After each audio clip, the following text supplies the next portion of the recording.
Nos encontramos con el doctor Orlando Helves Medina, quien nos viene a solicitar hoy ser escuchado en cuanto a unas publicaciones que nosotros como medio de comunicación o Diario El Magdalena sacamos en nuestra plataforma digital. Cuéntenos, doctor, cuáles son las condiciones que hoy lo traen aquí. Muy buenos días, mi nombre es Orlando Helves Medina. Le doy gracias al medio de comunicación por darme la oportunidad de controvertir informaciones que han publicado este medio, en especial la que se dio desde el 23 de agosto de 2019, cuando un medio de comunicación virtual denominado VIP, donde el periodista Juan Carlos Giraldo, dando información sobre la desvinculación que se produjo en mi contra por una decisión del Consejo Superior de la Judicatura, aprovecha la oportunidad para dar una serie de informaciones completamente falsas a la comunidad. Entonces, ese es el motivo por el cual me encuentro acá, y le agradezco al medio de comunicación de darme la oportunidad de controvertir tal información. Doctor, una de las peticiones que usted o que aparecen en la publicación es que usted presuntamente le dio libertad a Jesús María Aguirre, alias Chucho Mercancía. ¿Qué tiene usted para contarnos de este tema? Eso no es cierto, es completamente falso.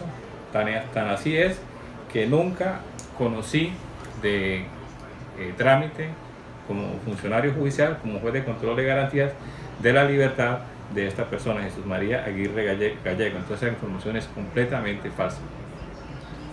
Es decir, que usted con este señor no tuvo ningún tipo de contacto judicial, jurídico.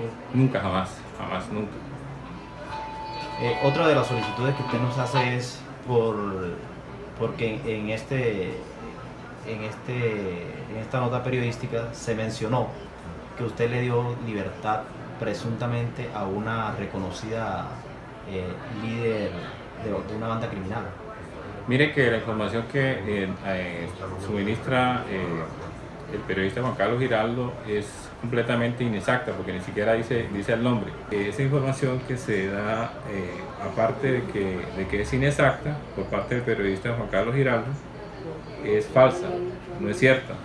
La investigación se dio por haber concedido un permiso hasta 72 horas a una persona condenada por justicia especializada, señor Jesús Antonio Pinzón Ramírez. Hay otro punto en el que dice que usted también presuntamente le ordenó la libertad de 17 personas integrantes de la organización delincuencial Los Pachencos. ¿Qué tiene para decir? Dice la publicación falsa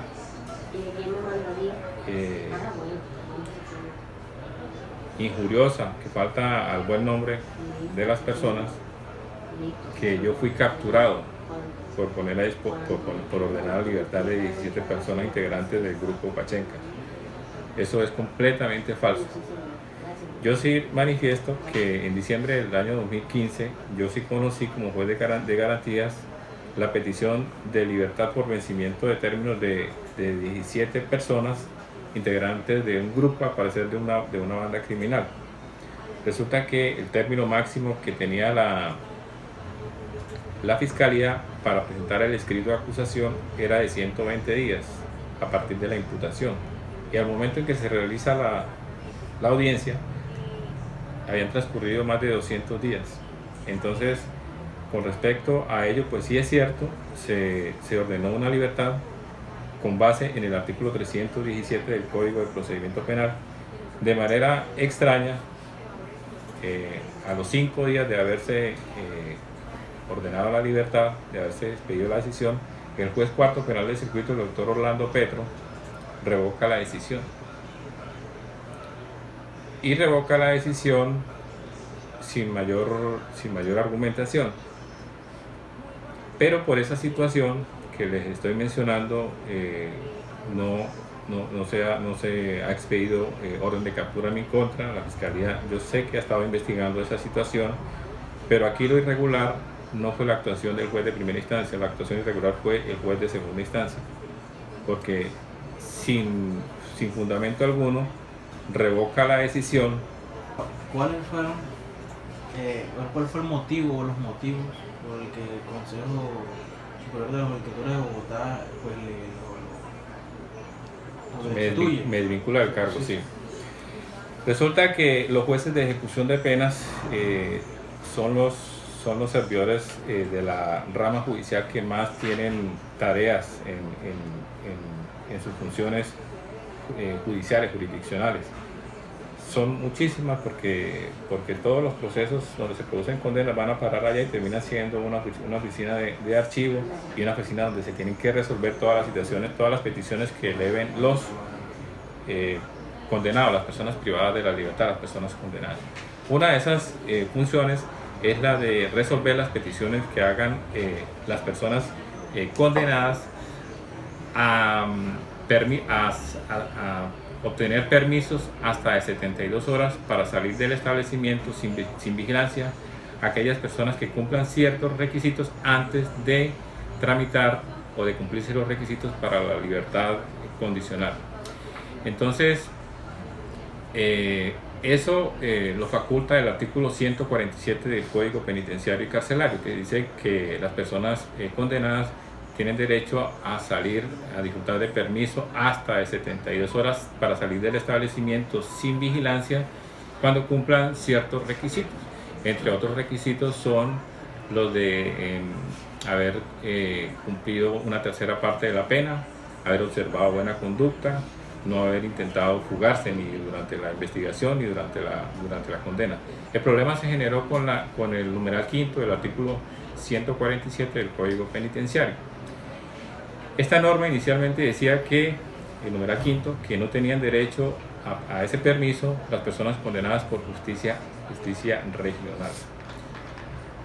Ese numeral quinto fue modificado por el artículo 29 de la Ley 504 de 1999 y pasó a decir lo que decíamos, que las personas condenadas por justicia regional no tenían derecho, a decir que en los casos de personas condenadas por justicia penal especializada, haber cumplido el 70% de la pena.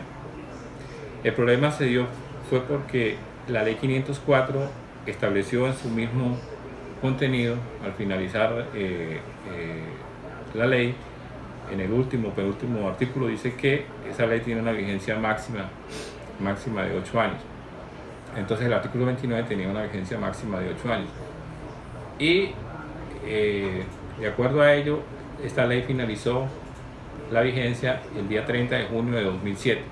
Entonces después de esa fecha, 30 de junio de 2007, pues había dificultad para la interpretación de la norma respecto a aquellas personas que hubiesen sido condenadas por justicia especializada. Entonces, era un problema de interpretación sobre la norma, porque entonces, ¿cuál era la posición que tenía yo? Que era la misma posición que tenía la anterior jueza del despacho, y que es la misma posición que tenía en el año 2012 la Sala Penal del Tribunal Superior de Tunja, donde opera el establecimiento penitenciario y carcelario de Cómbita, Boyacá, donde muchas personas están condenadas por justicia especializada.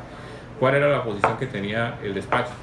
Que decíamos que si la ley el artículo 29 de la ley 504 había terminado su vigencia el 30 de junio de 2007, entonces recobraba vigencia la norma anterior, y la norma anterior decía no haber sido condenado por justicia regional.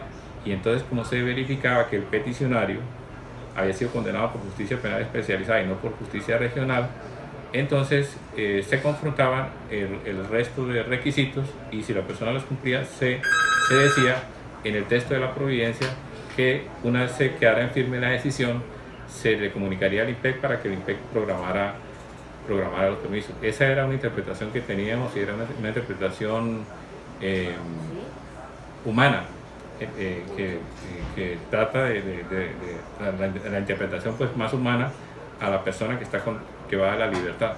La decisión ni siquiera me manda a investigar, ni penal ni disciplinariamente, dice que solamente es un criterio de interpretación que yo estoy haciendo. Entonces revoca la decisión y a partir del momento en que se revoca la decisión, pues ya el despacho en el que yo estaba, pues ya de ahí en adelante, pues ya no se dan esa clase de permisos, aclarándose que esos permisos, en el caso del señor Jesús Antonio Pinzón Ramírez, en el contenido de la providencia se decía que una vez quedara firme la decisión, o sea, se expedía la decisión en el efecto suspensivo. O sea, si no había ninguna apelación, si no había nada que más adelante lo revocara, pues tan pronto quedara firme la decisión, se le comunicaría al IMPEC para que el IMPEC programara. De manera que esta persona, el señor Jesús Antonio Pinzón Ramírez, nunca disfrutó de permisos de 72 horas. Por esa razón es que me desvincula el Consejo Superior de la Judicatura y pues estamos estudiando la posibilidad de interponer acción de tutela en contra de la decisión que se expidió. Entonces, bajo sus argumentos, en ningún momento todo este proceso jurídico ha sido por estos tres temas que usted toca, es decir, ordenar libertad de Jesús María Aguirre Gallego, alias Chucho Mercancía, dejar en libertad a una presunta reconocida delincuente de una banda criminal, ni mucho menos por los 17 personas que quedaron libres irregularmente. Sí, no, la información que ha publicado el periodista Juan Carlos Giraldo en ese medio virtual VIP es completamente falsa, eso no es cierto, y esos no fueron los motivos por los cuales el Consejo Superior de la Judicatura ordena desvincularme del cargo. Si ustedes miran con detenimiento el video que publica el señor Juan Carlos Giraldo, que me parece que es un periodista inescrupuloso, aprovecha la situación para decir cosas como que yo pasé por la fiscalía y que fui polémico en mi paso por la fiscalía. En mi paso por la fiscalía yo nunca tuve ninguna dificultad. Yo fui investigador judicial del Cuerpo Técnico de Investigación desde el año 1994 hasta el año 2004. Ustedes se figuran, ustedes contabilizan. Yo salí de la fiscalía hace más de 15 años. Entonces, ¿qué tiene que ver eso con lo que está ocurriendo ahora? Sino es el único afán de publicar información injuriosa, deshonrosa. También se dice en el comunicado que yo tengo llamado a 2 juicios. Eso no es cierto. Sí es cierto que hay un proceso que está pendiente, donde estamos en etapa preparatoria y estamos ejerciendo en debida forma la defensa técnica y la defensa material. Pero se denota por su contenido que esa información que se ha publicado en ese medio de comunicación es falaz, es errónea y es injuriosa, afecta mi buen nombre. Entonces era para aclarar esa información a la ciudadanía y le agradezco a este medio de comunicación por darme esa oportunidad.